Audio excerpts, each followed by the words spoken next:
वीर अर्जुन में पत्रकारिता। भगत सिंह लाहौर से सीधे दिल्ली पहुंचे। दिल्ली से प्रकाशित होने वाले दैनिक वीर अर्जुन में पांव रखने के लिए रामचंद्र जी की सिफारिश लेते गए थे। कुछ दिन वह दैनिक अर्जुन में काम करते रहे। नाम वही पहले वाला था, बलवंत सिंह। अपनी निष्ठा और कठिन परिश्रम से उन्होंने पंडित इंद्र विद्यावचस्पति का शीघ्र ही विश्वास प्राप्त कर लिया।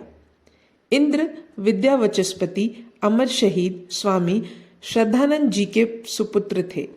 बाद में इस समाचार पत्र का महाशय कृष्ण के अधीन हो गया और अपने समय का यह अखबार हिंदी का सबसे अधिक बिकने वाला राष्ट्रवादी अखबार था। भगत सिंह के दिल में इस समय देश को अंग्रेजों के चुंगल से आजाद कराने का जितना जुनून था, उतना ही पीड़ा उन्हें यह देखकर होती थी कि भारत के लोग ब्रिटिश सरकार से लड़ने के लिए एकजुट होने के बजाय एक दूसरे को नुकसान पहुंचाने में लगे थे। उस समय दीनानाथ मिश्र दैनिक अर्जुन में संपादन कार्य करते थे। उन्होंने भगत सिंह के विषय में लिखा है, रात में अक्सर वे चौबारे की छत पर अकेले बैठे रहते थे। बहुत दिनों तक मैं इसे उनकी घरेलू परिस्थिति का फल समझता रहा। एक बार रात में कोई 12 बजे मेरी आंख खुली तो वे सिसकियां भरकर रो रहे थे। मैंने पहले उन्हें धीरज बंधाया और फिर रोने का कारण पूछा तो बहुत देर चुप रहने के बाद वह बोला, मातृभूमि की इस दुर्दशा को देखकर मेरा मन छल्ली हो गया रहा है। एक तरफ विदेशों के अत्याचार हैं, दूसरी ओर भाई भाई का गला काटने को तैयार है। इस दशा में मातृभूमि के ये बंधन कैसे कटेंगे।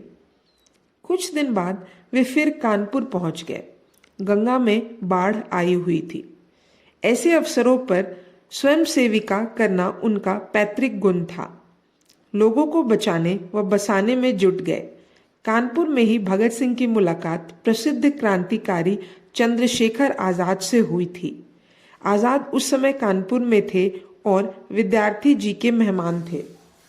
कानपुर में क्रांतिकारी गतिविधियां तीव्र थीं, मगर संगठन के पास उन दिनों पैसों की बहुत कमी आ गई। धन इकट्ठा करने के लिए डकैती के अतिरिक्त और उपाय न था।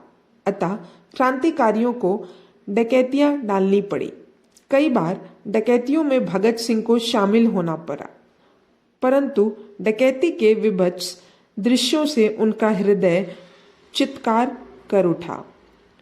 वैसे भी वे क्रांति के दर्शन से प्रेरित थे, जिसमें जन आतंक के लिए कोई स्थान न था। जब भी उन्हें कभी डकैती में साथ निभाना पड़ता, लौटकर आने के बाद वे घंटों परेशान रहते।